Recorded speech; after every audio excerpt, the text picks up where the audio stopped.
Ladies and gentlemen, welcome to another episode of Brodamanasylum. Yes, I have two guests here. One is not actually a guest. One is a member of the family. That went on to get married about how many months now? How many months have you been married? 3 months. 3 months, What was the date of your wedding? December 23rd. When was yours, John? November 1st. So it was like... A month after. Yeah, like a 6 month. There are weeks. 6 weeks.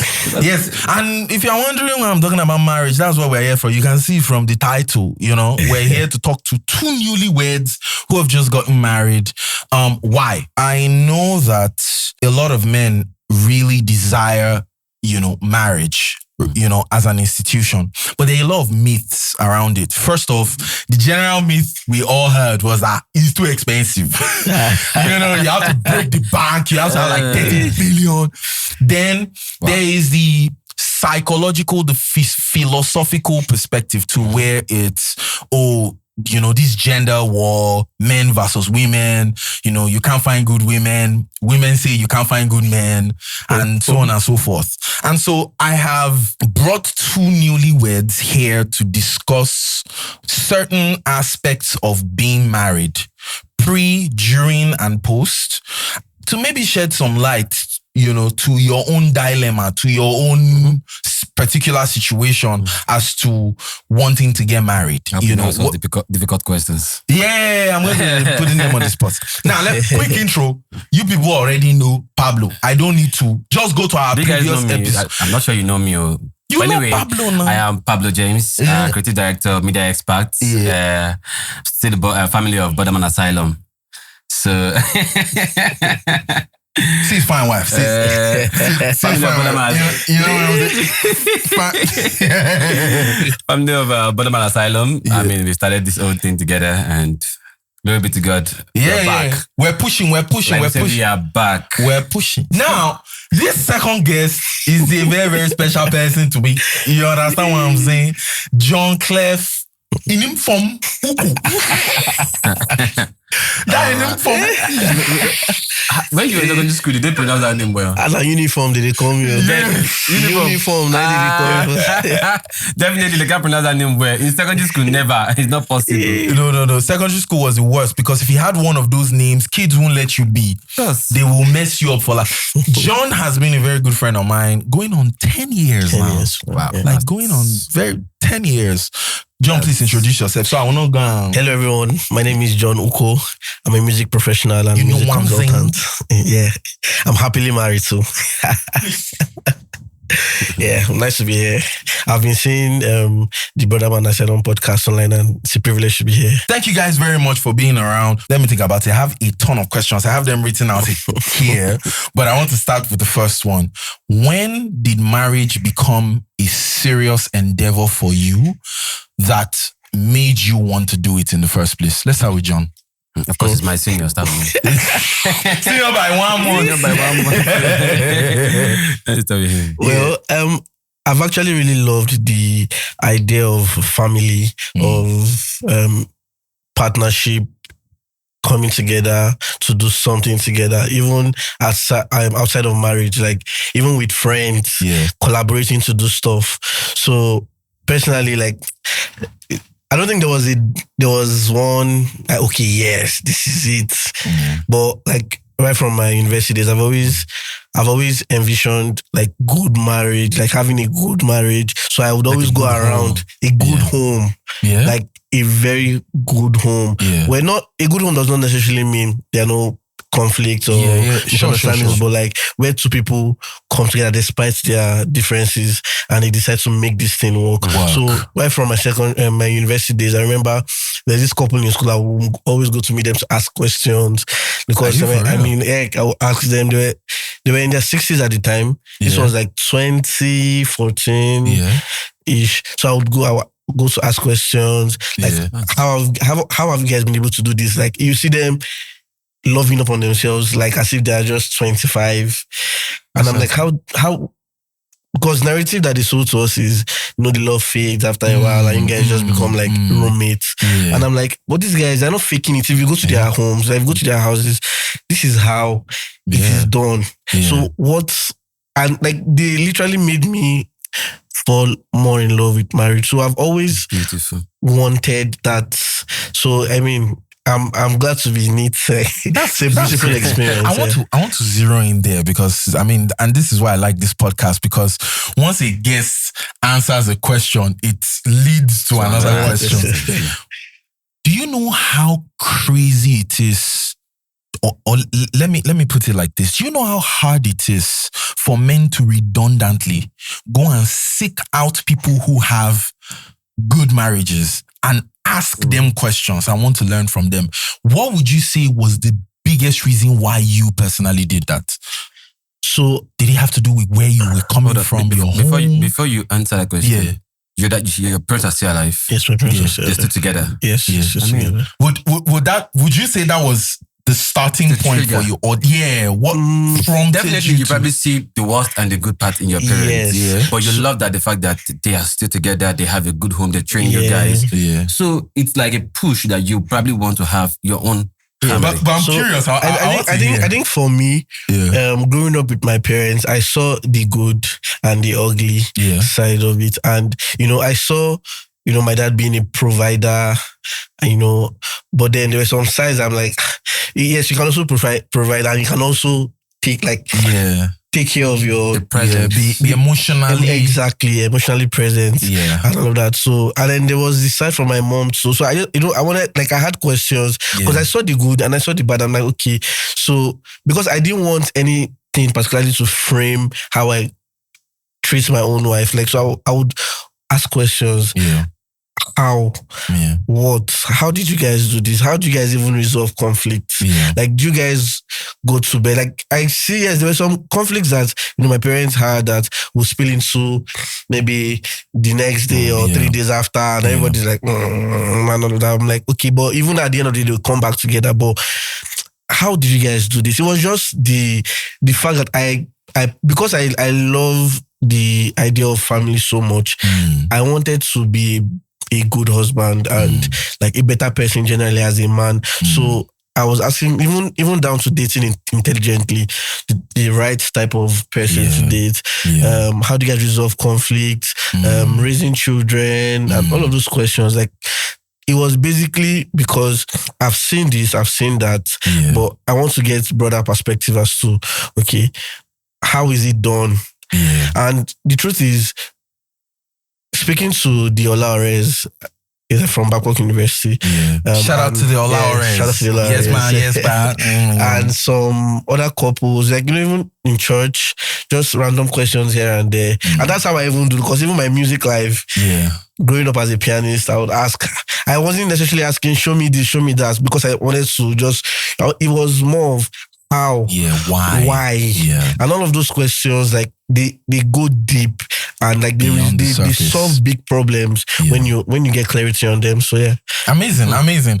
Before I ask Pablo this very same question, I just want to point out something, a very huge lesson that John has put out here. It might not look like one because he didn't say it as one outrightly, but I see a lot of young men complain about not finding the right people or the right girls, or, just having bad luck generally in relationships and all of that. And then they have this mindset of marriage just being this very hard thing. It's not working. There's this extreme red pill side of things where guys just now generally feel like marriage doesn't even favor anybody. She can wake up in the morning and divorce you and take half your stuff, all of that. But here's one thing I want to say about having a good marriage. It's just like any other progress that you want to make in any area of your life.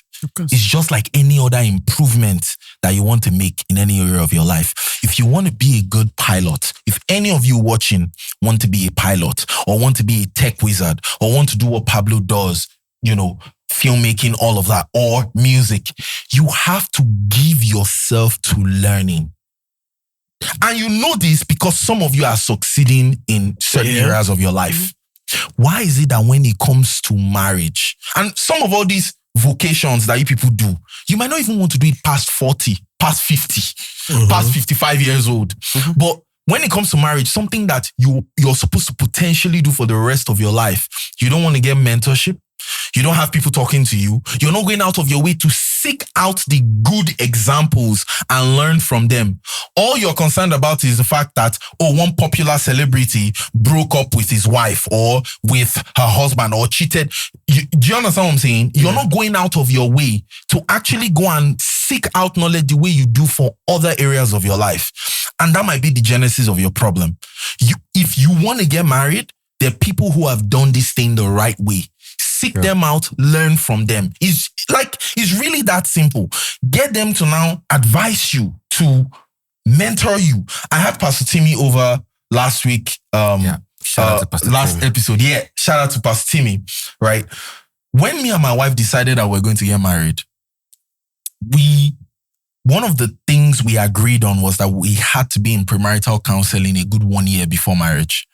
So every Friday, we'll pull up to Pastor Timmy's house and his wife, right? And we will be in counseling. And sometimes, bro, things will erupt because things that were hidden would now come out. That's normal. Things we thought we were cool with before will now come out. I think people are scared of counseling. I don't know. So there's difference between counseling and therapy. When you're in counseling, you just don't open up that way to just, because you have to listen first before you open up. But in therapy, you open up first before you ask you questions. So they don't understand what the meaning of therapy differences and where it comes in. Pablo, me and you, we go way back. Like, we're talking, this year is maybe 15, 16 years. It's more than 60. I'm very much Jonathan, way of a gigi. The best name, Ajawan. Like, way. When I was in secondary school, bro. That's that long. And more than 15 years. Yeah. And I know, like, your story. I know that you grew up as mostly an orphan. You lost both your parents. I'm an orphan. You lost both your parents. You saw the very tough side of life. And children that come from those kinds of homes, statistically, right, they don't really do well in marriage because they never saw a good example, right? When did marriage become this very important thing to you that you wanted to take seriously and you wanted to do it right? Well, first of all, I did not really have much memories with my parents. The fact that they died quite early when I was 10, 11, thereabout. So, but as a child then, I saw the love my dad had for my mom and the love my mom had. I mean, somebody died and you follow the person to die too. So, I mean, what love can be bigger than that? Like, my dad left, died, my mom did everything, and she also died. So the love was there. It was much. So for me, even if I didn't grow up with them having such thing, or I didn't seek other people, like you said, went out to married people and ask them questions. I didn't do all that. But deep down me, there's one thing I cannot cheat, is my conscience. I cannot allow bad things or crazy things enter into my head and start making myself feel like I want to do worst. I want to do bad. No. I tell myself this is the right thing, and I believe it's the right thing to do. And that's how I flow with it. You understand? So, and also I just don't date to get for fun. I think if 85% of my friends know, I always tell them I don't date for fun. Or any of my, shout out to my ex-girlfriend. I don't date for fun. I date because I want a future thing in it. So if I'm with you, I will let you know that, look, this is for the long haul. This is for the long time. Fine, I didn't get married those years. I was young. I mean, and I learned in every of my relationship that's broken, that, okay, it's not just about just them. You also have your own fault. I take responsibility. So making this my partner now just makes me feel like, you know what? I think this one can work. So I decided to do what? Learn from my own self, be better, and be good. I love family. I love children. I love to see couples. I love to see people be happy. Love. I love love. Like, I'm a lover boy. Like, serious lover boy. So I grew up. Even though I don't have that parental side, I had like so many childhood trauma, like so many things that happened to me in my childhood days. I still did not allow that get to me. I always feel like there is a place for me, there's a better place, so I am going there. This marriage, I'll do it well, I will get there right, and I'll do it well. When you and your wife decided that, look, we're going to do this marriage thing, right? And no relationship is without its faults and without its troubles. So there must have been times where you guys fought, where you guys had issues, where, at some point you probably were never sure that this thing will even work out again, And when you guys were now finally sure that you wanted to be married, what were the decisive steps you took that you would say really helped you guys' journey to being married? First of all, the one thing I would say was we listen to each other. Listen to your partner. Now, of course, relationships have their issues. We had our own, and we're able to, scale through. You understand? Those steps, me personally, first year relationship, of course, all rosy. Second year, you see things. Third year, you can still be all rosy if you choose to make it rosy. Sorry, how long were you and your wife together? 6 years. Wow, before you got married? Yes, 6 years. I always tell people, go with your partner. That's better. Not the one, no doubt, I stand to be corrected. You can meet somebody 1 year and you guys hooked up in next year. It's fine. You'll get married next year. You can have a blissful home. But there is a joy that, you guys will have things to always see. You always have things to always communicate. Communication cannot die. It's not possible. You be with somebody for 15 years, 10 years, 20 years, or how many years you want before marriage, you have communication. In my experience, it even gets better. Communication gets better the longer you're with someone. Yes, the longer, because there is always a thing to always talk about. I remember this, I remember that. That is good. Build memories. So we and all listen those to each things. other. First of all, I had my own side. I thought, okay, maybe I could be the alpha male to, well, truth is you can't always win for women. You cannot be the alpha male, do this one, do that one. I said back, I said, I am not listening to her. Women want to be heard. They want to feel that. That podcast on you. I'm telling you, man. I'm telling you. The art of listening. They want to be heard. They want to know that their words I heard. You get. So I listened to her and I stared back and told myself, bro, you are doing wrong. Calm down. You get. Then I stepped back a bit and I was listening to her. Then at the early stage, I know very much when we got together. I was marriage. She called me and said, well, guy, calm down. Guy, calm down. I'm not ready yet. Though I felt like, sometimes not ready. I just see as it goes. But then I step by let me even know when she's ready, because the truth is I have to understand when she's ready to. Did you ask her why initially she wasn't ready, even though you were coming with that marriage energy? I'm not sure I asked her why, but I think I know why. Because the truth is, for every person you want to date or you want to get married to, first of all, go from their background. Big facts. Go from their background. I've been saying this on this podcast forever. The thing is, when I decided that I wanted to put a ring on her finger, I go close to the father, go close to the mother, go close to the family. Because the truth is, this father and mother trained this young girl from a day old to that age that I want to get married to her. They imparted their own kind of ideal responsibility that she has to do this, she has to do that, she don't have to do this, she don't have to do that into her. Now I'm a different breed. I came from that family, and I was like, okay, for instance, let's go to this way. For instance, let's say in their house, you don't eat on the dining table. And me, in my own house, we always eat on the dining table. Then I came cultural differences. I said, come on the dining table. She'll be like, bro, don't disturb me. As little as that is, can actually break a home or cause a problem. You get? Or, you open toilet seat, you don't open toilet seat. I went to understand, okay, where is this girl coming from? Where is this girl neutrally coming from, so that I can able to tell myself that, okay, I think I'm ready. And I said, okay, the parents don't do this. Oh, okay. The father don't do this. Oh, the mother don't do this. Oh, okay. Our siblings don't do. Oh, okay. I think it's not really a problem. Now there's a way to go and communicate some things. Are you even doing it yourself? Because if you're doing it, and she's like, are you doing this thing? Let me join you. Day 1, she joined. Day 2, she joined. Day 3, she joined. Just like a child. We are all children. Just like a child. Let's for example, you have a child there, and I saw a theory when the father was raising up the carpet, the mother sweep. Day one, the child was looking at it. Day two, looking at it. Day three. At day 6, the father was not around. The child raised up the carpet.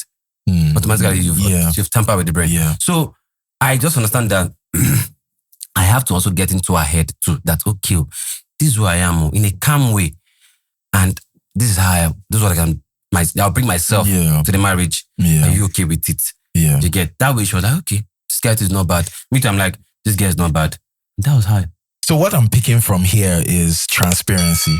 That there was a certain level of transparency that was needed from you and from her, mixed with vulnerability. This is where I'm coming from. This is my background. This is who I am. Do you understand? I can come in, like you said initially, and want to superimpose what I think being a man in a relationship is. And one mistake people make is, even though you are the Alpha and Omega, like they've trained to be the Alpha and Omega, the person you're meeting does not understand Alpha and Omega. They probably don't have that context. Yeah, they don't. That mentality of this is who I am. You must accept me. My dear, be considerate. Yes, try and look for. Try to understand that. Okay, am I even doing it wrong? Sit back, listen to this person to understand that. Okay, I think nobody wants to be want to be faulty in anything. They want to be like I am the saint. The truth is, the moment you are feeling you are the saint, then you are even making more bigger problem. If you feel like you are the saint in every relationship, they are the one always living. Pablo is jumping to another question I wanted to ask.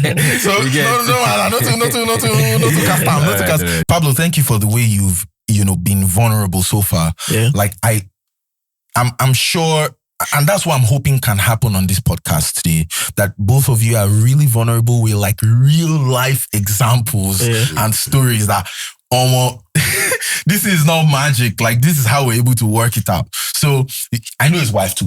See, it's a family thing, She's my person. And, I would even say I knew from when you guys said, going out, because me and John actually go to the same church.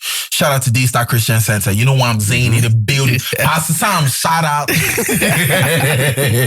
With all the crazy things, the vicissitudes of life you guys went through, how were you able to sort it out? Just the same question I asked Pablo, to the point where it was now like, okay, we could, actually do this. And the point when you figured out that you actually wanted to do this with Ayo, what were some of those major things that you guys had to do that you say got you guys here?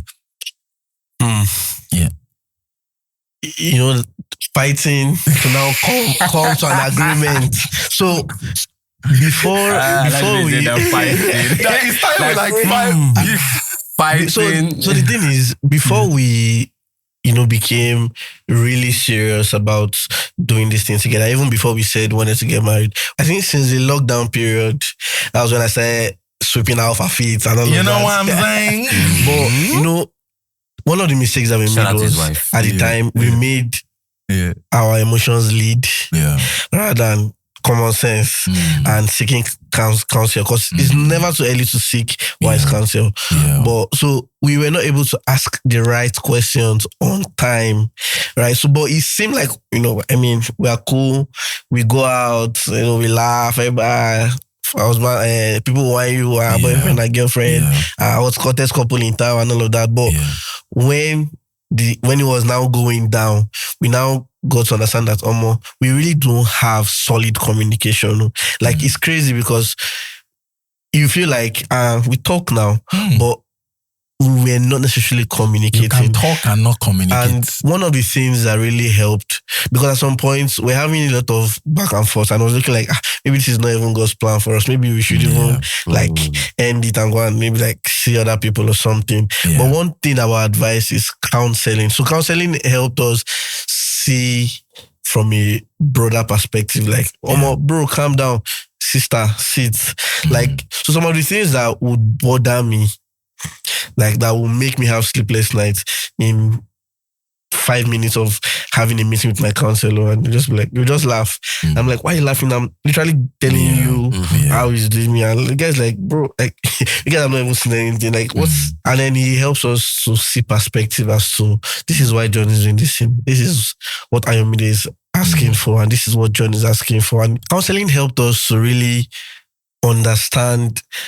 You know what we're saying? So I was saying something about listening. Yeah. You can hear and not listen. Like, you can hear what she said, but you're not necessarily listening. Yeah. And I got to understand that for you for a long time, I've not been listening. I mean, I'm like, I heard when you said this. Yes, I heard, but like, it helped me. So counseling helped us to see perspective. It helped us to communicate better.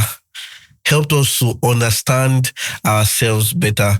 So counseling was one of like the lifelines of where we even ended up. I'm a very reserved person, and you know, she wants, bro, like, write everything down. Like, what are we?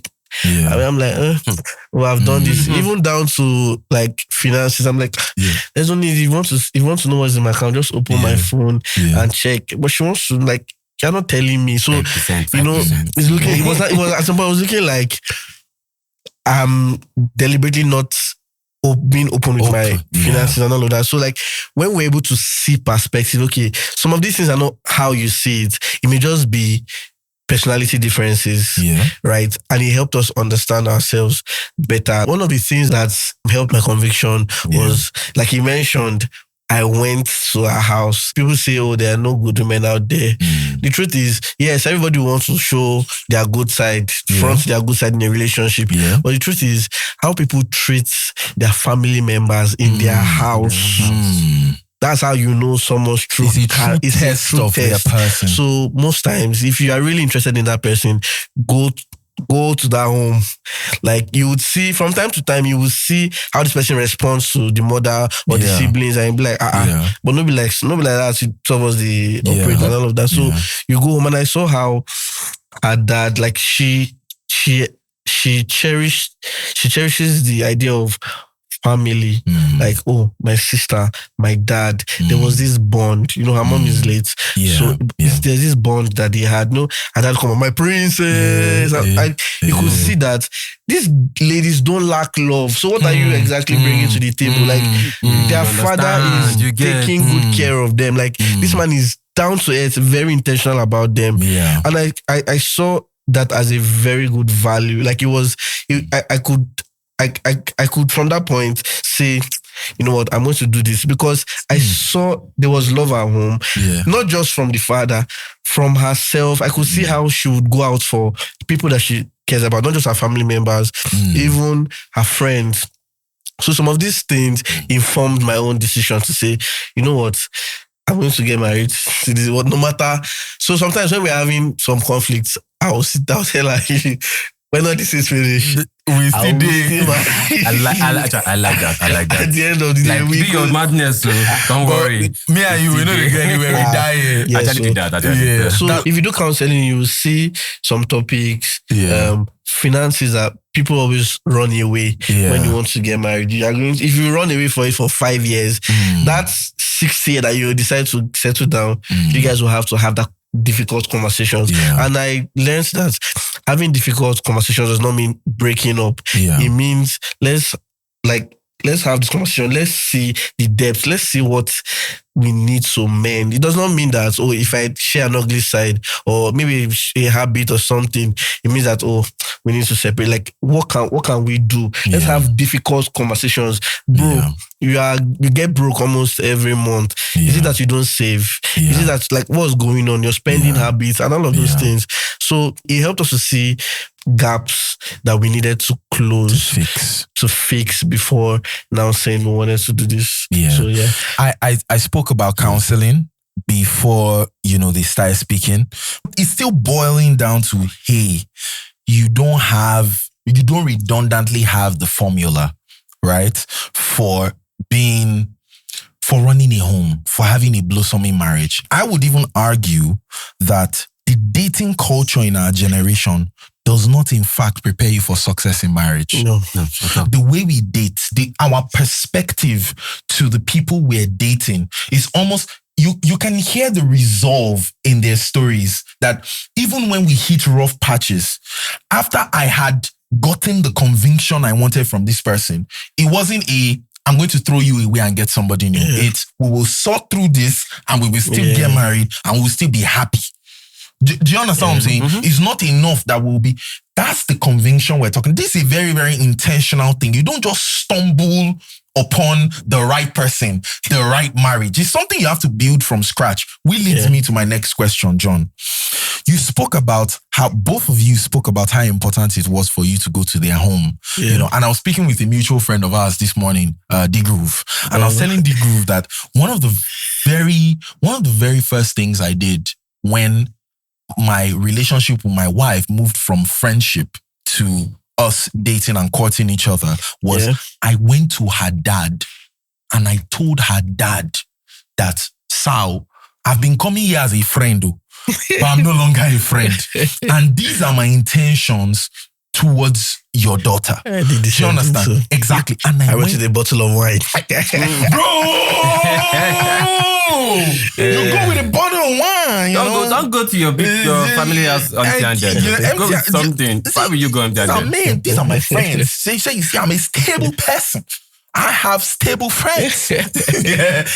You understand what I'm saying? You guys spoke extensively about going to the home and both of you mentioned fathers. Do you think it is a very important thing for a prospect that you're looking to get married to, a woman you're looking to get married to have a good relationship with her father, or maybe if for some reason her father is not in her life, but with a man that she respects?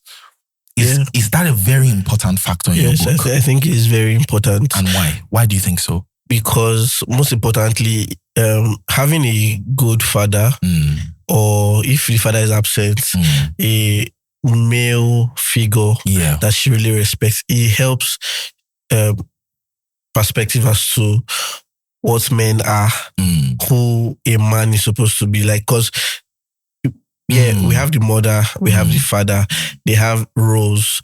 There's the fatherly role. If you are close to, if you have a father, you see how he takes care of the family. You see how he loves the children. You see how he handles stress and what's the English? I go out, comebacks. Like where day-to-day living. How he's intentional about loving his wife and his children. You see how he resolves conflicts. You like there's a lot that a male figure represents in the setting of a home. And when that is missing or when it is not represented well, it shapes how that particular young lady would see a man, and it will shape how she would relate with the man. So it doesn't necessarily have to be so. Like for some people, like for my wife, she lost her mom. For some other people, it may be that they lost their dad. But one way to be able to shock that end is to have a good male figure, because you can't always your mother can always step in and fill up the roles. Like provision and all of that does not take away the space of having a father. I not to go spiritual, but like this is part of God being a father. Please do. Right? Being a father. And that's why he put earthly mentors to show us what that relationship should look like. So even if the father figure is missing, like the father is late or something, there should always be a mentor figure that is a male that you can always say, oh, this is how this man has. I know I have some female friends that have some men in their lives that they can say, because of how this man lives his life, I'm encouraged to go into another relationship. I'm encouraged to like, it helps them see that, okay, not all men are come, right?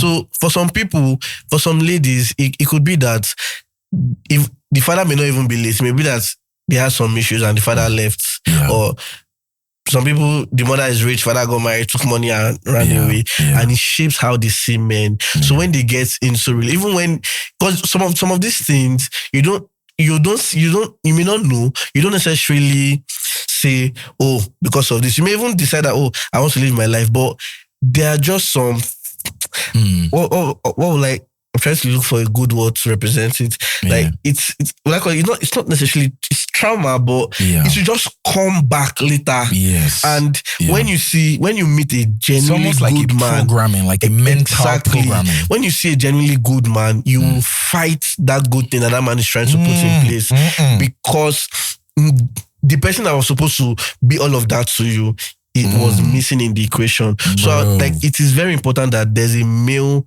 figure like that available, either as a father or as a mentor. Yo, because he just said, Pablo, you're going to speak to this in a minute, but I just want to bring those last two sentences he said, bro. Like, God can give you, and this is to, our women watching this, and primarily to the guys watching this. Look, you have to walk tenfold if the fundamental ideology a woman has of a man is warped. Yeah. If it's damaged, you are in trouble.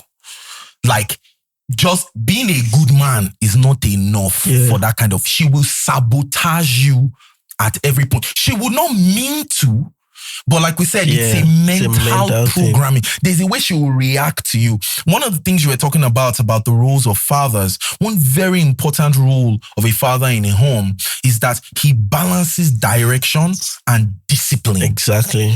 That's the role of a father in a house. One of the most fundamental. He teaches you how to respond to correction. And that's why some of you boys are unruly. You never really had a real man correct you. And that's why some of you can't bear correction.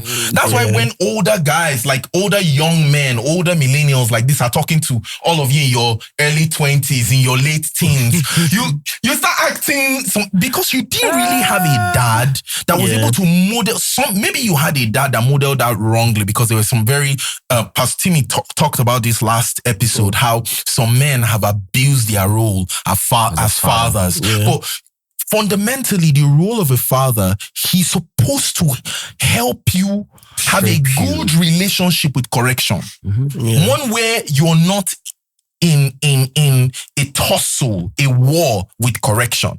And if you have that as a man, it will be hard for your wife to speak to you. If you have that as a woman, it will be hard for you. If your girl has that, that's a fundamental problem. Yeah.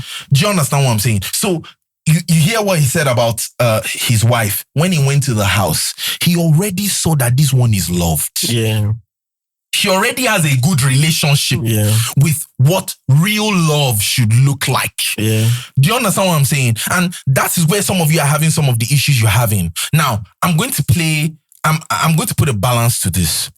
It's okay if she doesn't redundantly come from that kind of home. Yeah. But what effort has she on her own made to want to have that kind of experience in her life? Maybe with a pastor, with a spiritual leader, with a teacher, with an older elder, with somebody. Do you understand? One of the biggest indicators that you're with a good woman is the quality of older women she has around her. People who are living the kind of life she says she wants. Yeah. People who are married, successful, have children, and have good homes.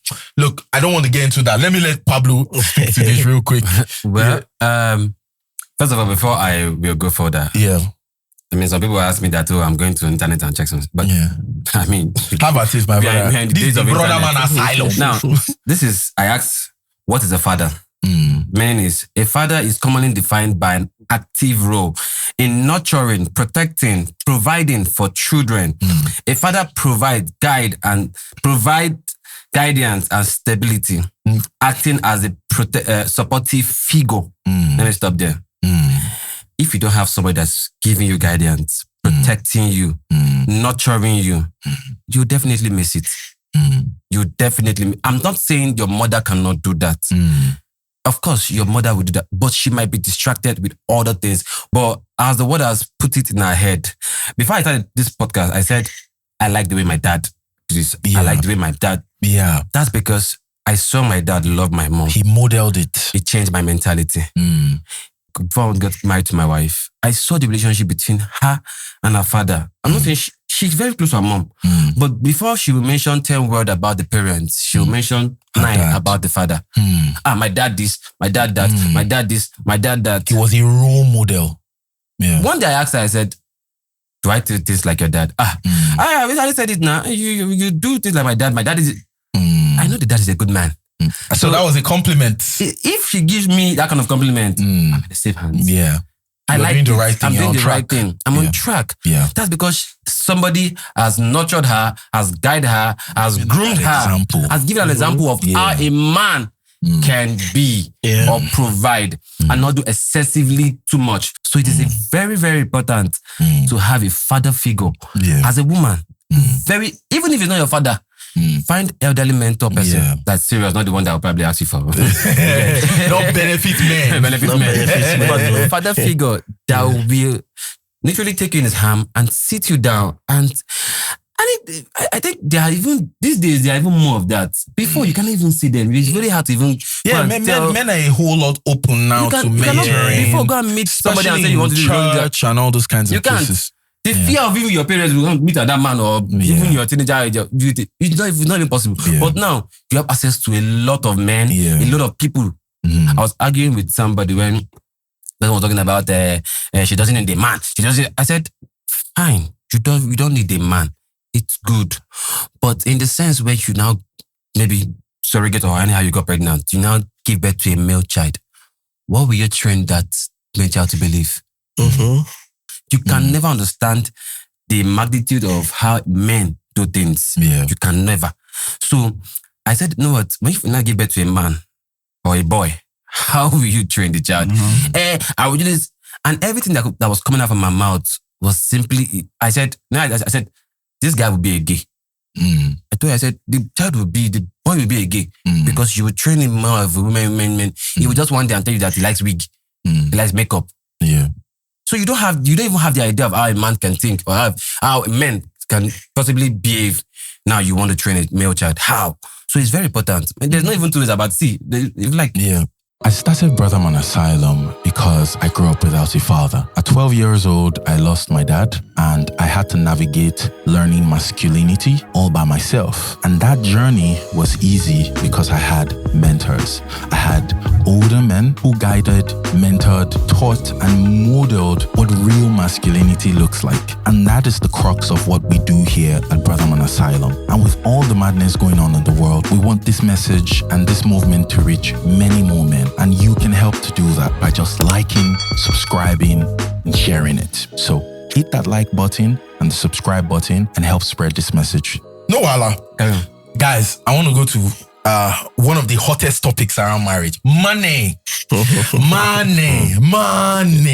Thankfully, I'm really, really grateful to God that, I was heavily involved in both your weddings. Like, I was part of it. We did the celebration together.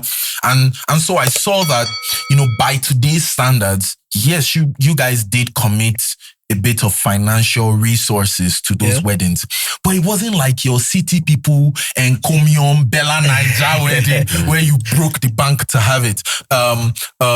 Pablo did his what you will call his white wedding in a garden, somewhere in Lagos. You did yours in your wife's dad's, Anglican church. It was really nice. It wasn't, it wasn't like you people went to Central Bank to go and get a loan to get married. Of course, it costed money because Nigeria is expensive now. And if it was in the days where Nigeria wasn't so expensive, it wouldn't have costed as much as it costed because you guys really did things on a budget.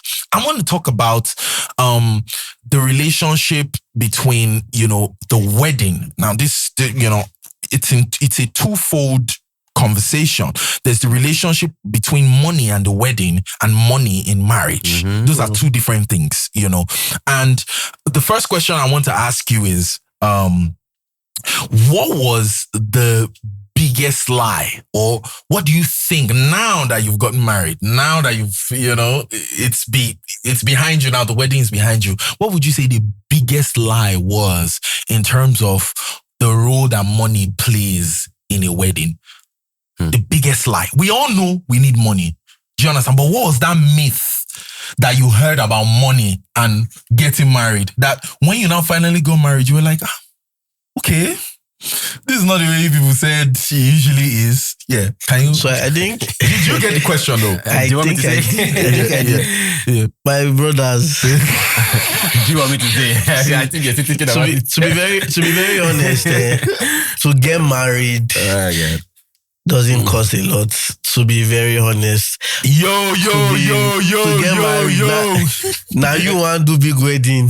To be very honest. Now you want to do it for. To be very honest. Bro. So, because the truth is, for myself and my wife, yes, we didn't do a better Nigeria type of wedding, right?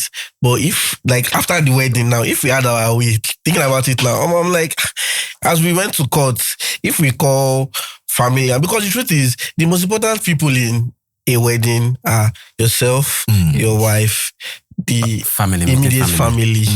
That's majorly it. So all those, you know, invite me from everybody will be fine.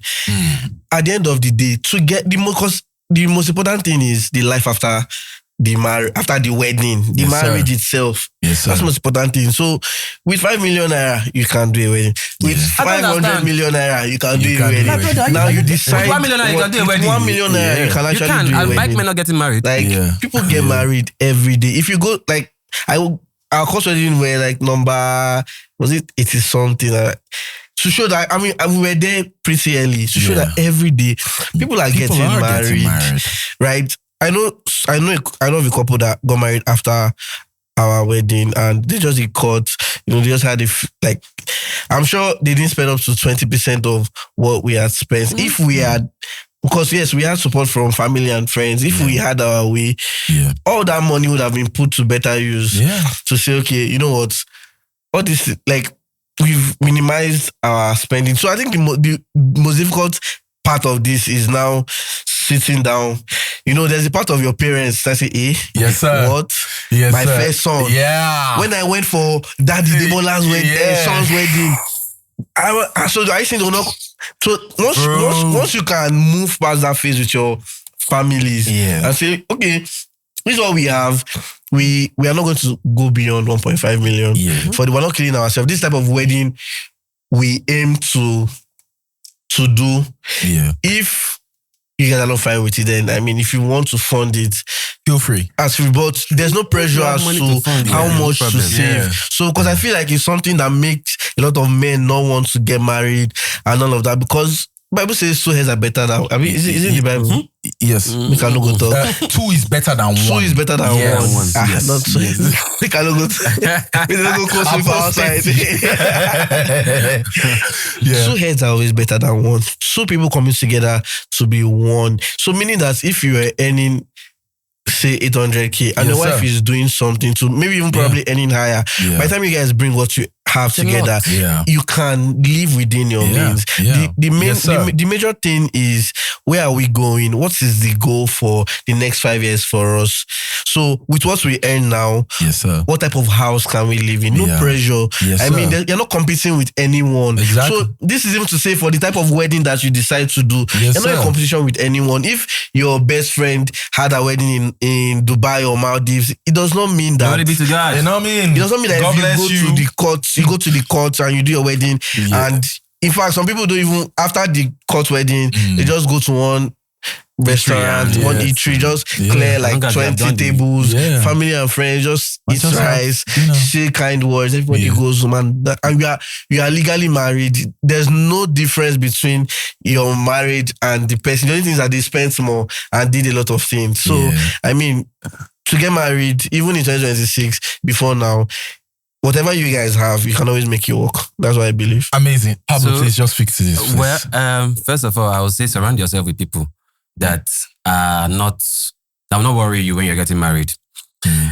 Why I say that is, if the moment you put the ring on a finger that you propose, do like this. Say, I don't want you to start giving negative thoughts. Please, I'll tell you things, but choose please, your inner circle wisely. Because the truth is, at the moment they see ring in your fiancé hand or whatever, they will start telling you, you must do this, you must do that, I have this friend that always, if I was getting married, he was we will do this. I'll tell him, I gotta bring money. Bring money. Yeah. You get?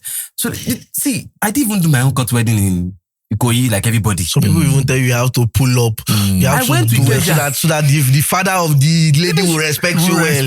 Bro, I went to Keja. I went to market to buy my cloth, the material. Yeah. We went to market, but we didn't even buy. See all the gown that you put wear and they look like no doubt. If you have the money for it, you can go to Prudent and Vicky James and go this one. Yeah, happy didn't wear if you have the money. any of she wore a cute dress. We went to really nice. show the market there. Yeah. We bought the good material. Good material.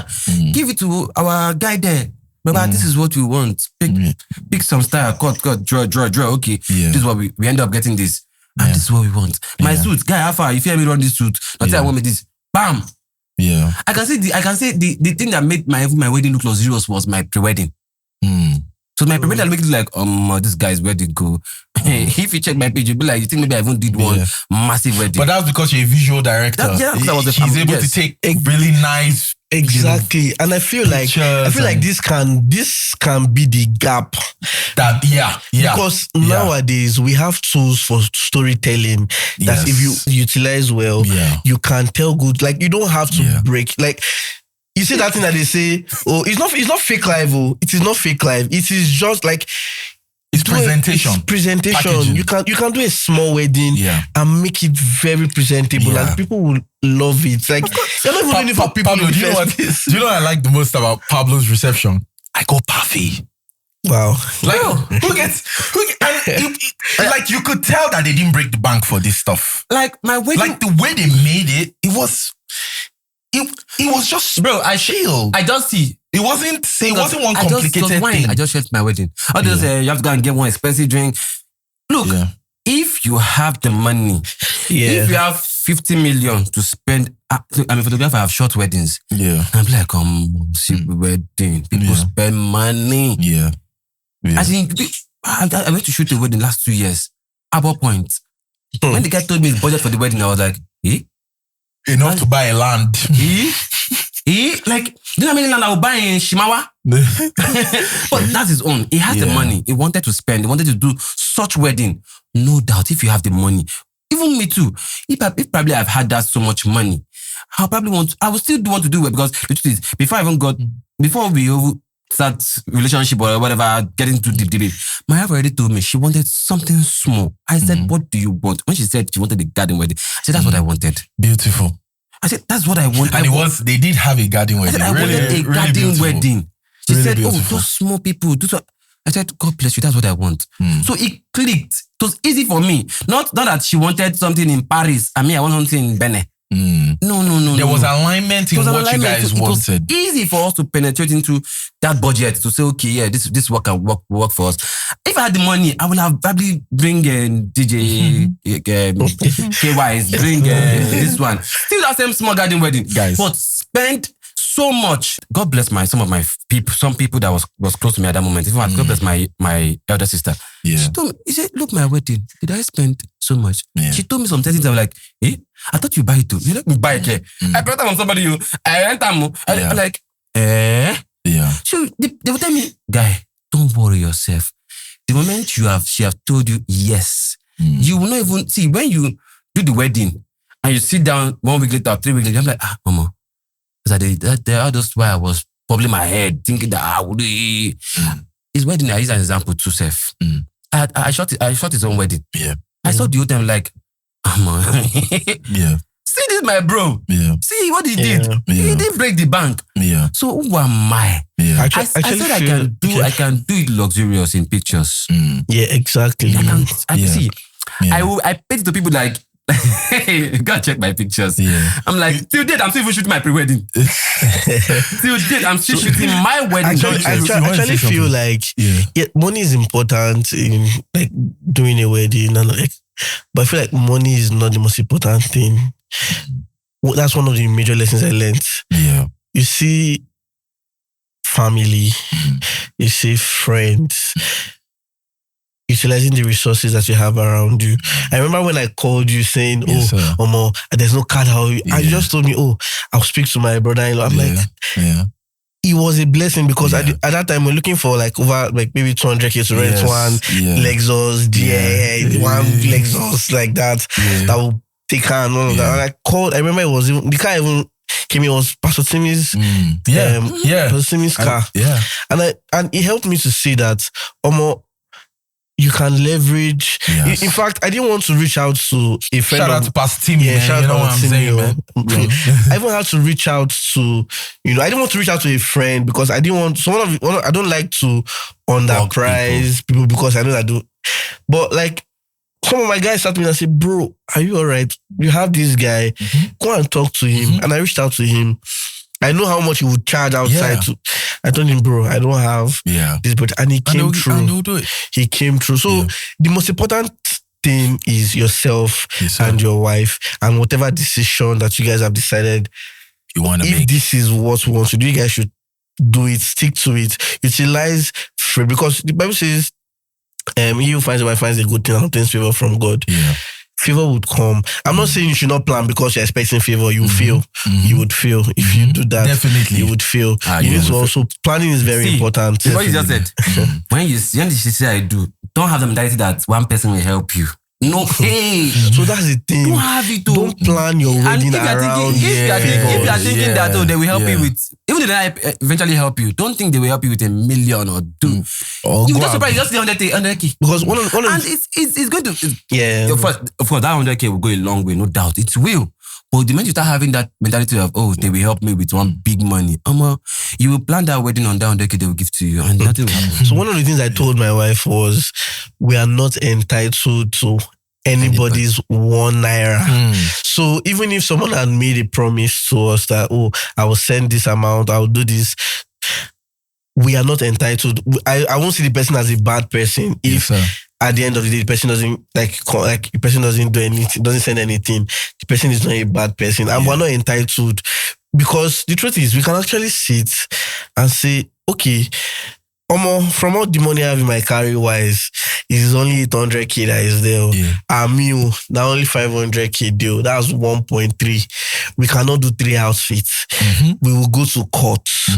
I will wear one nice 2-piece after. That's if we want to do something after. Exactly. Some people get married and just do after their court. If as even their reception, they fly Dutch. Like as they're coming, you will pay for your food.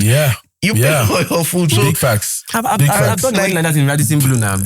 Most times we don't just tell ourselves the truth.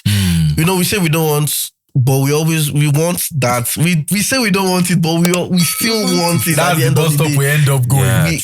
Because we said we wanted 150.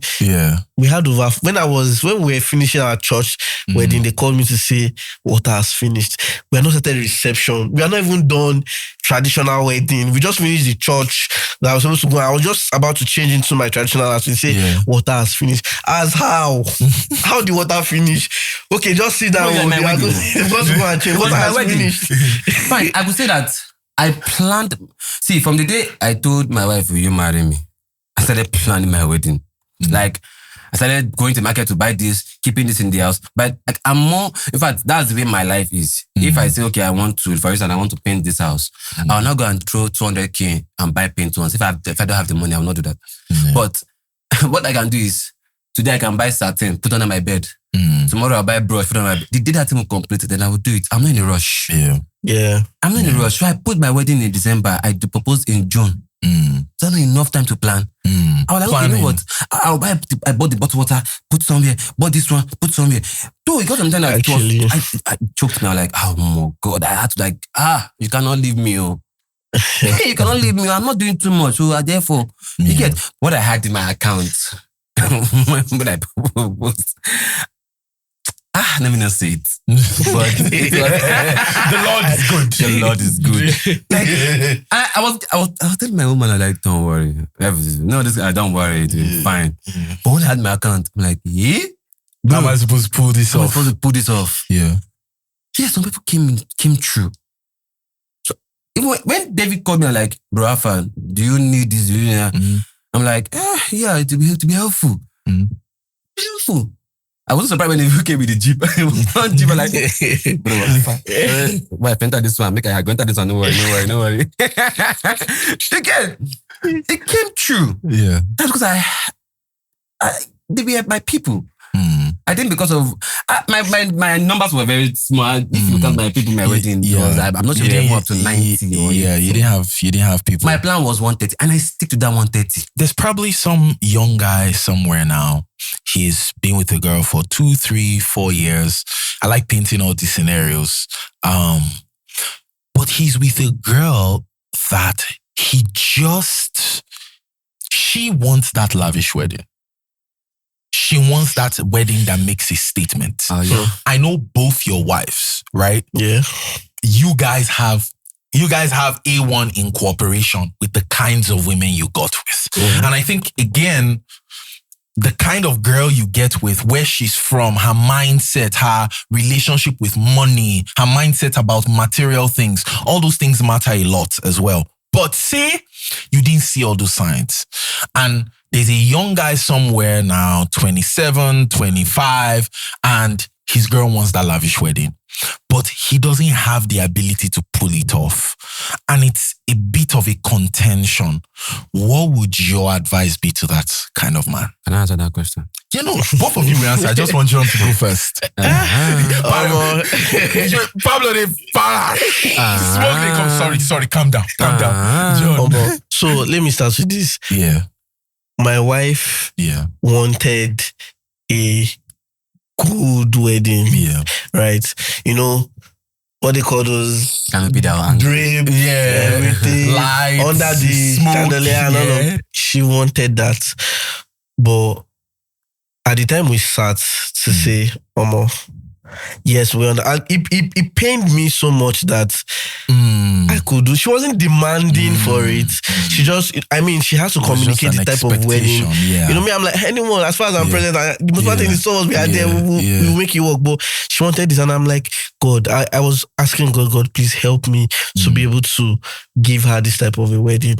But as things were going, we're like, this we can't achieve this right now. And then because we had longevity in mind, we had 10, 20, a lifetime ahead of us. Yeah. We didn't want to make a big deal out of something a so few hours event, right? No, there's no option for us. If we're going to do 10 years down the line, or let's say we want to do a renewal of vow like 10 years from now, and we have the resources to, I can tell a Davido to come and perform at the wedding when I have the resources to do that. Like, this is just a renewal, like Pastor Kingsley Okonkwo did one recently. At the time, I think he mentioned at the time he got married, he could not do some of the things that he did. Like, so we had that conversation, and we're okay, we came to an agreement. Okay, this is what we can. If the one wanted to do, it's not like we can push ourselves to be able to do something like this.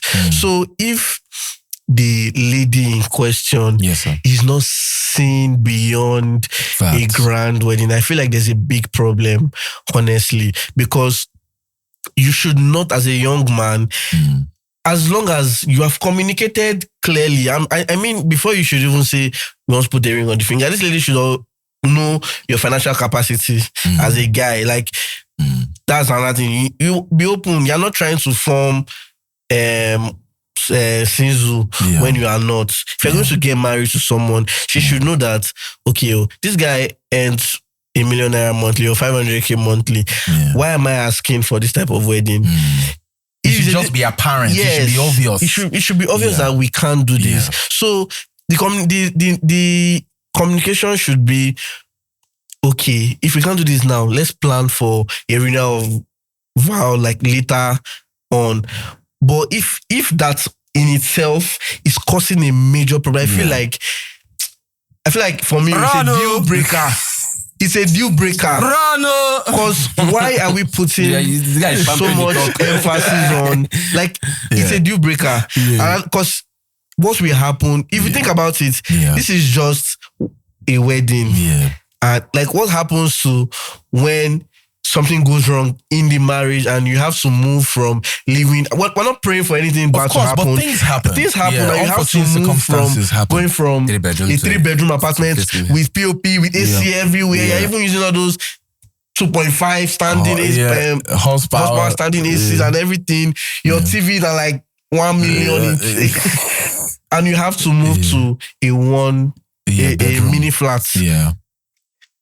So she say, my taste. I didn't sign up for this. All of these things lead to a bigger problem. So I would advise the young man to run for his life. You still this matter. God bless my pastor, Pastor Dixon. Yeah. From TLC Global, the Lost Group Global. Yeah. He always said, when we are doing counseling, he would say, don't do too much. He was the one that joined you guys, right? Yes. Yeah. He was like, don't do too much. He will tell you, he said, we don't force white wedding. He will tell you, when you do cuts, just if you don't have them, just go and pay a bad price. You guys go home, eat turkey, and everybody be fine. When they ask, I see ring in your hand. I'm married. They will not, when? Last week. Oh, so sorry, it's just family small thing. Nobody will hold a gun at your neck and tell you, why did you know? Yeah. I mean, before you know, you're already 10 years. Before you know, you're already 50 years. Yeah. It's not about the wedding, it's about the marriage. Yeah. Yes, so sir. if a girl look, my wife, fine, she wanted something like yours. She wanted something beautiful, but small, something G. But I started, I said, Mama, Alpha, no see as things be. You get, we cannot do. But you know what? I give her the assurance. I will give you a good wedding. I might not give you the one in your head, but I'll give you a good wedding. Look, bro, I had seen my, look. Yeah. The 3D of my I've done it. I did a 3D, did how I wanted it, but I should have said, this is how I want it to be. Yeah. And that's how I did it. Yeah. That's exactly how it came out. I said, this is what I have in head. Yeah. It's beautiful. I said, it might not be your dream wedding. Yeah. But it will look similar to your dream wedding. And she buy the idea. She didn't force it. She didn't make it come, but that's a good woman. Can I quickly bring something in here? There is a narrative in popular dating culture now where understanding like this and compromise like this there is even seen in the light of being an understanding girlfriend. You guys have heard, you are I'm not an understanding girlfriend. And what they mean to say is, I'm not going to put myself in a situation where I will have to bear with uncomfortable situations. Settling for less. Yes, in the name of being patient with a relationship. I have my own standards, what I want to see, what I want to achieve. And if you cannot give that to me, I want to go and meet, I'll go and meet someone else that I feel like that's fine. If you want to go and meet the person. Do you understand? And I'm sorry, my bro. I'm really hammering on this because I counsel a lot of young men in their early, mid, even late 20s. And one of their biggest problems is this. It's almost like the Bible says, they are unequally yoked with a lady who is demanding from them what they cannot currently offer. And you did say something that there was a part of you that felt a bit bad that you couldn't give her what it is you wanted. But at the same time, you guys had to operate within the realms of reality. Yeah. There are some guys whose hearts, can't carry it. Like, I feel so bad. I really like this girl. I want to give her everything. I want her to be happy and all of that. You are saying to them, to the camera right now, that that's a red flag. It's a red flag, yeah. See, have you seen that flag in Beggar? That's that big flag. That big Nigerian flag. They should just paint it today. That's a big one. Because the truth is, it will be told. Yes.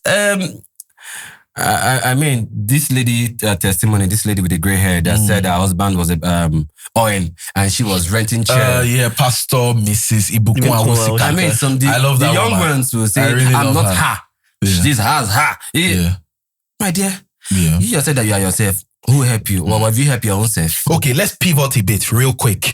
What major flaw would you say you see in men, young men today, that is definitely not going to make them have a good marriage? Please go. Yes, I understand the place of... There are several, but I think one that's coming to my mind now is... Please listen. I got married not because I had a lot of millions sitting in my account. In fact, I don't even think I had. We cannot expose some things for you. But I know people that have a mindset of, if I don't have 10 million naira, or if I don't have at least 40 million naira, and I'm not driving this type of ride, I can't get married, right? Some people say, some people put it, they frame it some other way. They say, they don't want the woman to suffer. They want this, they want that, and which is fine. But it's good. There's a good thin line. There's more to life, and you would always make money. I mean, there's some doors that opened up for me after. Yes, sir.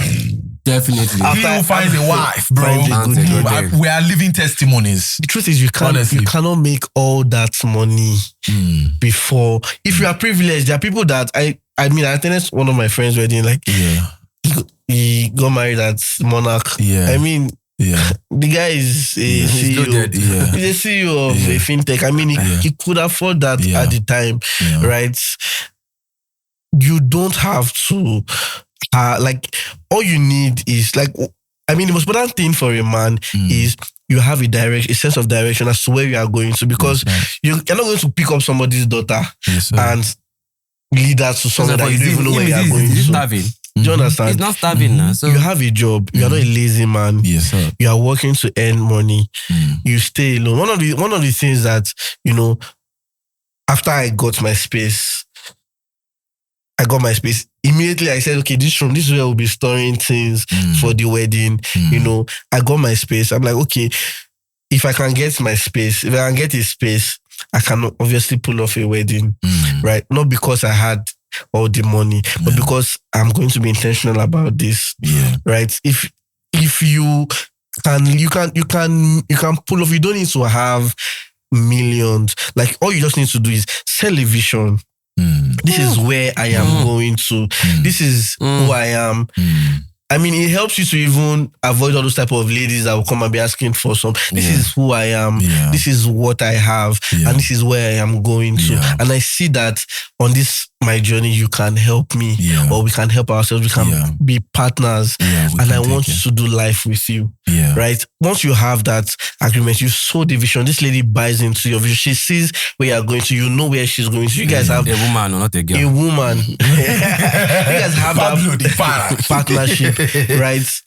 And another thing is, many men are looking for the right women when they themselves are not the right men. Please talk a bit about this. Bagam, like we waited for.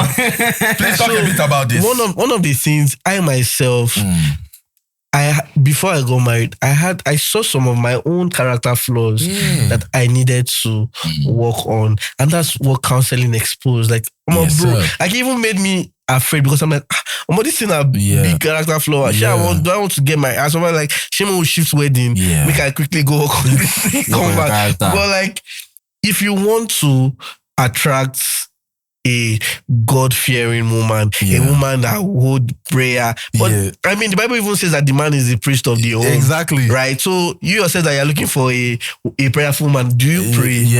If you want to attract someone, you need to be that person that you want to attract, right? That's so I hear a lot of men say stuff like, I never see the kind of woman. But I'm like, but bro, you yourself, you're not the type of man, that type of woman. If you were a woman, would you marry a man like yourself? So that's another side. So aside the part of, there's this amount of money I should have, you need to prepare yourself as to character.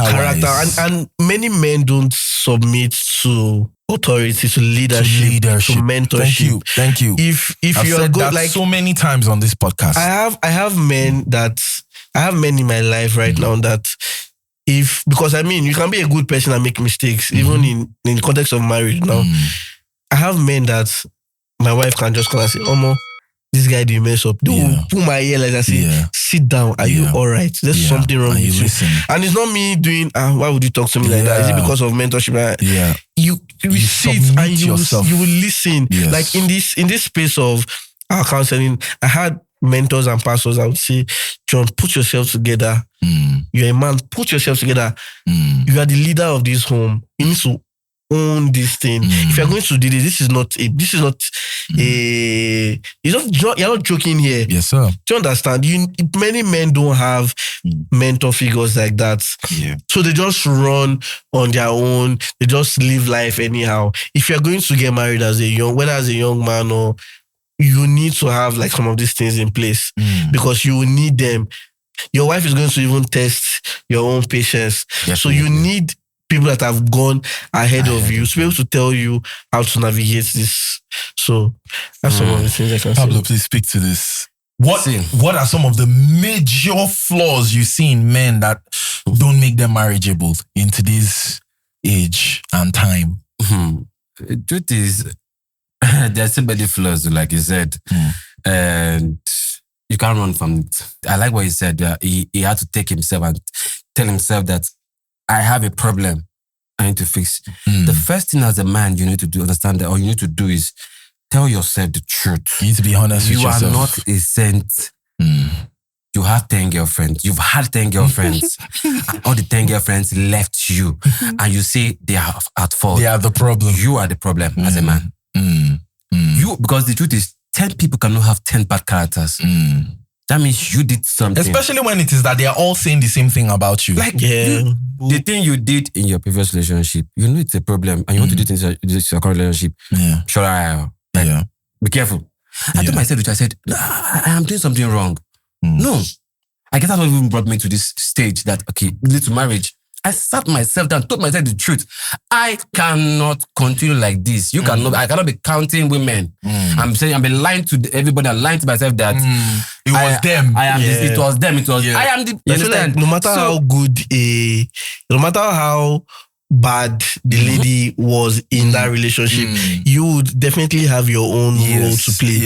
And that's why I even feel like relationships, like your past relationship, should be like a lesson to learn from. I'm going to speak more on this after Pablo is done, but I just want to say this here. One of the things that you might have done wrong in that relationship is even picking the girl in the first place. A lot of you young men, 80% of your issues in the dating market, in the romantic market, is picking the right partner. You don't know how to pick the right partner. I told one of my friends. You don't know who you need to be to see clearly enough to pick the right partner. You also don't know the qualities to look out for. Look at them now talking about it is important you ascertain that she has a good male role model in her life. Look, you go carry yourself, go market, or you go the reason na body. Right? Back. Good job. Keep it. No, Keep going. No, continue. They know the young person. Let's be honest. They know the young person. Get body. Yeah, okay. Front and back. Okay. Then when you not get body, if you not tell you to Basira, don't worry. I was with a friend. I was in a meeting when a guy was like, it's a responsibility for a man and to a woman to be in the kitchen to cook. And I look and I'm like, oh really? That means it's a responsibility for a man to provide all the money. It's simple. Even for the man to be cooking every time. It's for not that anything is wrong with cooking the money. Anything. But again, this is a journey of purpose. My brother. You know? Now, let's not even go far. Now, not dissect that mentality into that such man. In how season. I know the way God usually do things. God will not give you your kind of person. God will not give you that one that don't like cooking at all. You get to give you the opposite kind of person. Then you will not be a problem. See, you got there's this movie with Morgan Freeman. He said if you ask God for patience, He won't give you patience. He'll give you the opportunity. He will give you the opportunity to be patient. It's simple. He won't give you asking God, give me money, give me money. He will not give you money. He will give you something that you're going to solve to give you money. And if you're not, the capacity, my pastor always say this thing, the capacity will prepare you for the things you will get. If you don't have that capacity, you cannot get that thing. Yes, sir. Yes, sir. You're not a man and you want a built woman. How? You will get girl. You don't have that capacity to be a good man, to be a father, to be somebody that understand that I need to put this woman in a vision. I like that part. Vision. Make the vision clear. Sell your vision. You don't have the capacity of that. And you want a good woman. My brother, God so good if you not get a good woman that will now maybe be giving you the vision. I think you should just sit down and do like this. Ma. And between ma and learn. Yeah. You're not too big, you're not too small to learn. Learn. When I wanted to get married, my pastor showed me ABC of marriage, Pastor Kingsley as Konko. When we're reading that thing, me and my wife, I'm like, my brother, calm down. But the truth is, in as many of those things are just detailed, it's small, but it's a big problem. Yeah. If you don't follow those things, if you don't solve it quickly, it will cause you issues. Not even marriage, individual yourself. Yeah. So many problems men are facing is that they are not telling themselves the truth. They don't understand that this world we are, it is ruled by men, but nurtured by women. I actually like how you put that, to be fair. No matter what, see, we've not spent 10 years in marriage. Trust me and you. We've not spent 10 years, not 50 years. I'm not even eligible to start giving you advice. But the truth is, yes, sir. I have prepared myself for so many years that get me to this stage. If you prepare yourself, you get the right woman, you get a good marriage, and you flow. I was having a discussion with my friend and said, first year is good honeymoon. Second year, bad buzz. I told myself, who that thought there? Who that thought there?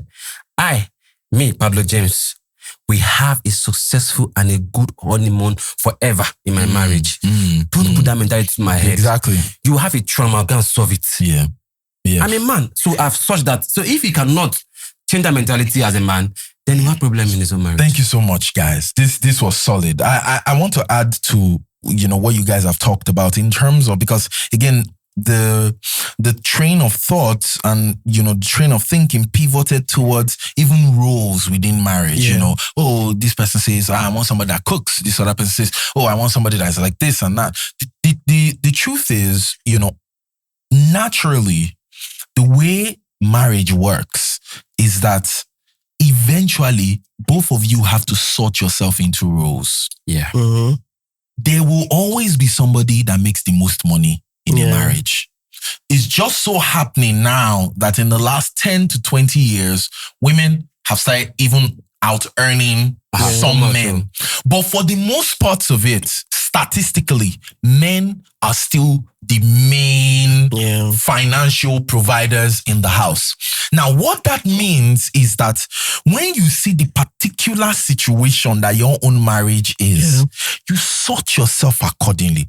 If, for example, and this is where common sense comes in. This is why you can't go in with presuppositions and you now stay on those presuppositions that a woman is supposed to be in the kitchen or a man is supposed to be the one providing. If it so happens, that, okay, say Ayo now gets a job in Canada, right? The job sponsors her to go to Canada, right? And what that means is, okay, I think it's aligned that we can go to Canada. I mean, let's be fair. Who would what average, couple wouldn't want, Nigerian couple wouldn't want, a better life in Canada.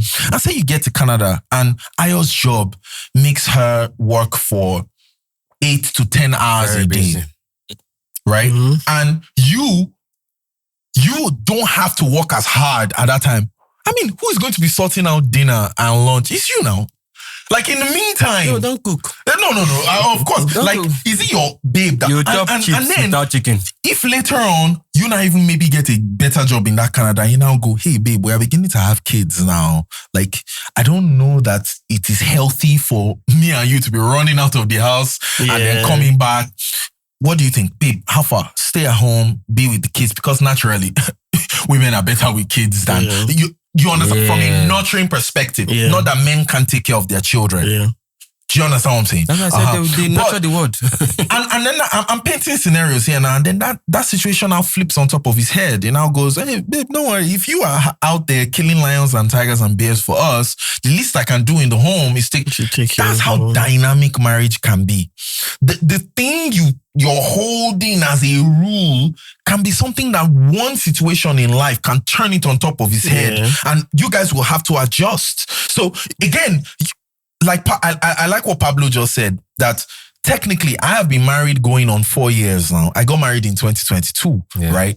Now, it's not that we know everything in the world, right? That puts us in a position to begin to advise you, but this is how we've been able to make it work. This is how we've married women, right? That make our house a home. Yeah. This is how we too have become good men in those homes that other people bear witness. We're not doing it alone. Yeah. I'm not running an isolated ship. A ship that I have people I'm accountable to. Like John said, I have men that can call me to order. He has mentioned his pastor 2 or 3 times today. I saw him in his wedding. Like, these are people that can call him to order and say, hey, Pablo, what's going on? We're not running it based on vibes. It's not do what works for you. In fact, that's the last thing I want us to even talk about. This entire myth of doing what works for you in marriage, how destructive do you think it is? Do what works for you. Yes. What is the meaning of that statement? Okay, let me put it in context. Yeah. People usually use that statement or say that statement when they want to justify something that they want for themselves, something subjective, something that isn't necessarily good, right? The second way that statement shows up is when people don't want to accept what the majority is saying. Has to be done if you're going to have a good home, for example. Like, we've said some very general things that apply to all of us. Mentorship, counseling, making sure you check out where your girl is from, the kind of relationship she has with the men in her life. You understand? Unlearning some of all these, dangerous mindsets that don't, like, these are general things that apply to all of us. Now, the specific way our homes are being run differ. Do you understand? Exactly. They differ, right? But there are some general foundational things, truths that have to be in place in our marriage if we're going to have a good marriage. And all of us apply those things. Now, when someone wants to negate that, to say, I can do whatever I like and it's work. You can't do whatever you like. Usually that's where that statement now comes from. Bro, don't stress me. There are people that have done that and it did not work for them. Just do whatever works for you. The moment you say they are people, that means you have opinions of people. My dear, it is you and your wife, not you and people. Your situation is specific. Yeah, it's specific. You get that statement you said, do what works for you. You can flip it, it comes in different contexts. You can. That's why I give this context. Some people can, that do works for you can also be a good thing and also a bad thing. You get, in the sense whereby, do what works for you. If you believe this works for me and my partner, I should do it. And it can help with us. A guidance.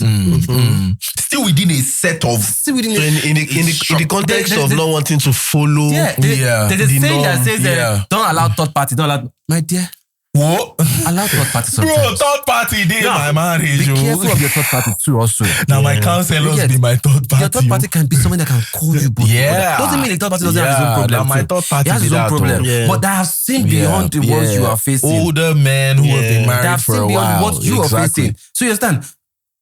Do what works for you, truly. But when you're doing what works for you, also go with a guidance, because as you're doing what works for you, that what works for you can flip and turn to something that doesn't even work for you at all. That be a problem. John, you want to say something about this? If I'm going to put that do what works for you in good context, I would say it's something that one of our mentors told us. He made mention of. So when we were having a session with him, he'll say, oh, I like that my dad did this. I didn't like that my dad did not do this one. I didn't like my mom not do this one. I know how she said, oh, yes, my dad did this. Oh, my dad did that. Oh, I like my dad. And he said, you see all those good things that your parents did. Nice. All those bad things that you don't want to admit. Fine. That is their marriage. Whatever good, whatever bad happened in the context of their own marriage, that is their own. Now, you guys are writing a page. It's a new page. It's a new story you are telling. It's a blank canvas. So, whatever you guys agree as what you guys are going into this as is what you guys are going to be doing. So, yes, your parents, your dad was loving. Keep that. What are we agreeing to? Exactly. We're not going to raise our voices at ourselves. We're not going to do this. Not because of what we have seen. Yes, I mean, the good things also helps. But like, as for both of us, as for me and Ayomide, this is our family constitution, right? Now, this values are not just these value systems, these guidelines. They are not just what comes from our head. These are things that we can even take from the scriptures, from the word of God, from the word of God to say this is how we have decided to run our home. Right. This is how we are going to raise our children. This is how we are going to live as two people. So, I mean, yes, there are certain things that you cannot just misplace, but there are peculiarities. Like for you and your wife, you have certain things that I and my wife may not necessarily be doing. And it does not make us, doesn't mean that we're not doing the right thing, or doesn't mean that you are doing the wrong thing. I don't know if you understand. But in the context of my brother, you need counseling. Like mad. You need counseling. If you don't get premarital counseling, you will do counseling in marriage. You will do it because by the time you 12 in a one nearly giving a 7 books, I'm telling you, you will not sit down and say, that counseling that we not do. We need to go back. Let's go back. So you can't. So there's something that I think it was Salem King. I don't even know that one influencer like that. Yeah, I know Salem. He made mention of something. He said many people don't like cliches, but cliches are cliches because they work. Like exactly, they are normal. They are normal. They're like recurrent. It's not because you bro, these things work. It will not be repeated over time if it doesn't work. If it is not what it is, it is what it is. You cannot mindsets change, building yourself as a man, building yourself as a woman, coming together, all of these things. If you don't do them, there's something waiting for you ahead. Exactly. It's something waiting for you. So you can't just do vibes. You can't just do now you be pastor boy, go do it. It's not what works for me. It is what will work for all of us. Exactly. Now that brings me back to now this aspect of what works for you. I wish that my wife said, any decision you make now as we're married, if it's good or bad, 95% of it affects me. So that do what works for you doesn't work for me. Don't use that word. I will do what work for us. Now that's another bad side in that do what works for you. Imagine, let me put in this context. Baby, I want to do this. No, it's fine. Do what works for you. No. Because at that moment, if I'm doing what works for me, affect us in the grand scheme of things? I'm not looking at the height of how that works for me. We affect you. So if I say, do what works for you, I'm being selfish. No, I have to also look at, if I do what works for me, does it align with our own way? Does it affect her? If it affects her, stop. Do what works for us. That works for you is not a good word in that aspect. What works for us. That's where you should be. And now, even like I'll keep on saying it. And you said it, counseling. Do it with guidance. See, you cannot know all. See, no man's an island of knowledge. No man. You can't have all the own knowledge in this world. Never. You're not Solomon. You get? So if you're doing anything in this world, as a man, first of all, before even marriage, as a man, I like what you said. Get people that can call you to order. Get people. Now, let's do this way. If you are the one that always call yourself to order, let's say for example, you do your things more like me, then you call yourself to order, maybe you do some certain things. Now, make sure that you're in the right track to still have people that can still tell you, good work, you are calling yourself to that. Man, this was a good one. We are approaching almost 2 hours and we need to cut it here. To just end it out, I want each of you to give like an advice to a young man out there that is desiring marriage, hasn't really been successful in the relationship market, but he really wants to be a father. He wants to be a husband. He wants to have a home. Just give your final thoughts and advice to such a guy. If you're going to do marriage the right way, you have to do it in line with God's word. So the Bible says, firstly, as a man, you are the priest over your home. Yes, so you cannot. There are people that people are deceptive.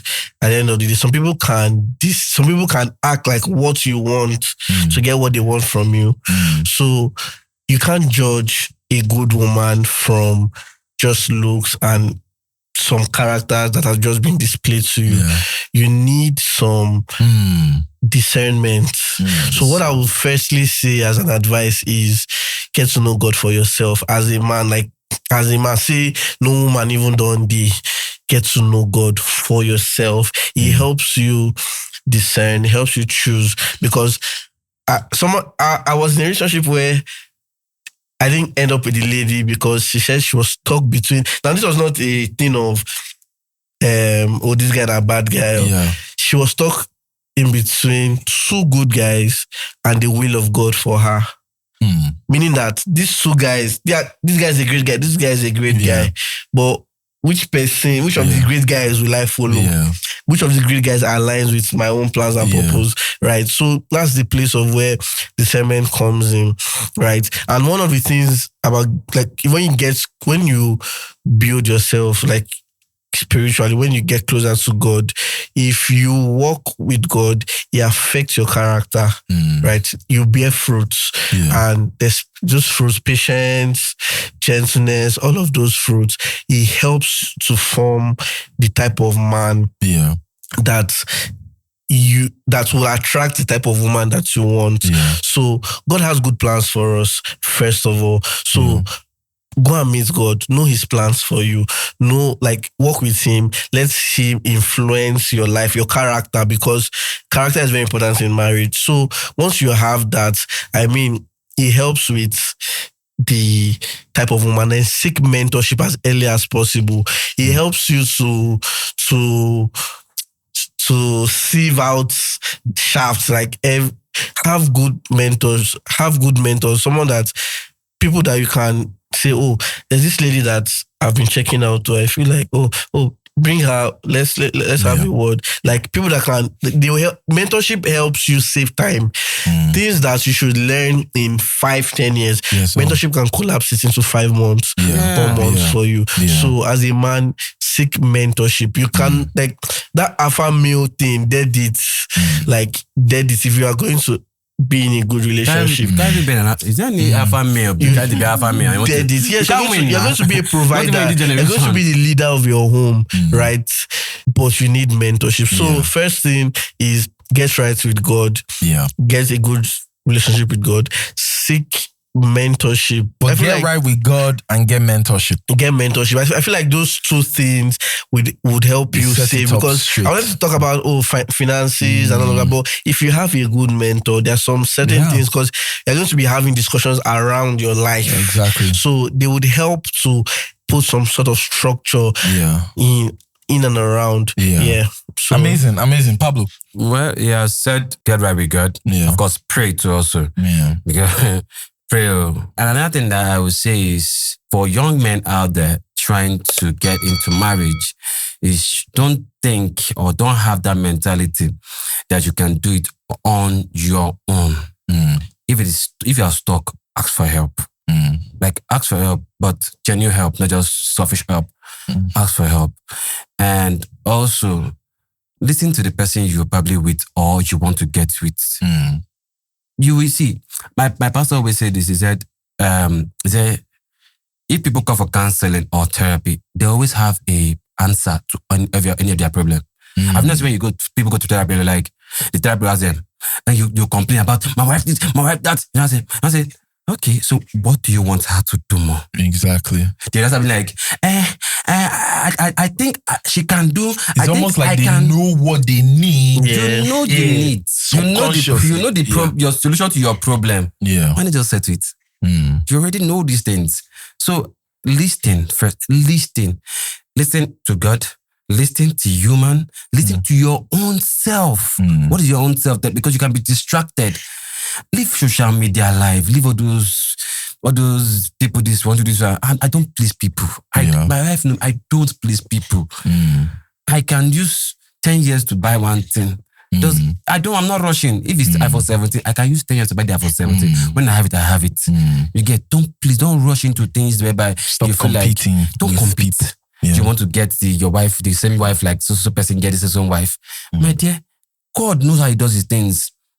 God knows how He puts some certain people in your life. You get to just teach you some lessons that it's not all about you. Sometimes reason with other people. And that's it again. There is no time. Calculate yourself, do the right thing well, and plan yourself. David, read books. Like David is one of the people that I know I read book a lot. You have to read too. I'm struggling with it too, no doubt. My wife knows me. I'm struggling with it, but read books because it will make you understand that it's not just about you. Yeah. You get plan. If you think, I'm my 20s, bam, you're in 35. Yeah, before you know it's. You're 35. So if you don't plan that rule well, that's where you start having that thought of no woman is good. No man that because in your 20s you didn't plan it well. Yeah. That's not man planning it. I think another thing is to save yourself a lot of time in talking stage and all of that. Ask the right questions. Don't because the truth is, you can be spiritual and still, because that initial outburst of emotions when you just meet someone, the butterflies. It's very overwhelming. Very, very. Ask the right questions. You know this right question thing you just said. Sorry to cut you short. Sometimes even asking the right question, you might get the answer you want to hear.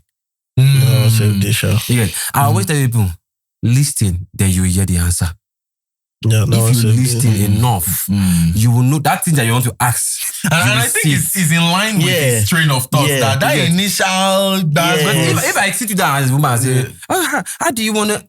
You would tell me something I want to hear because you like me and I like you. Because if I sit and listen to you as a woman, is it that thing that I want to listen to, I want to hear, you will just virtually say it.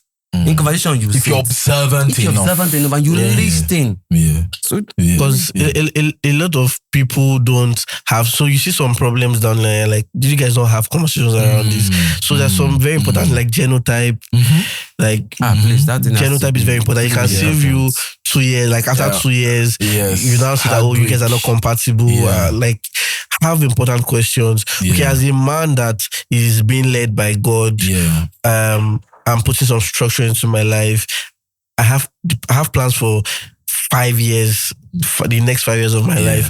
You don't want to be with a woman that doesn't have her own plans for her life. Like, okay, what is your own plan? So, like, have important questions. You don't want to be with a woman that does not have family values.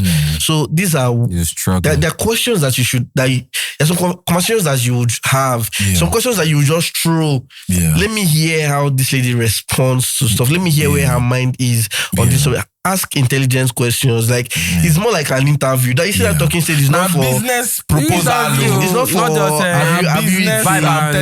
What are you wearing now? Nah, business engagement. Are you about to sleep?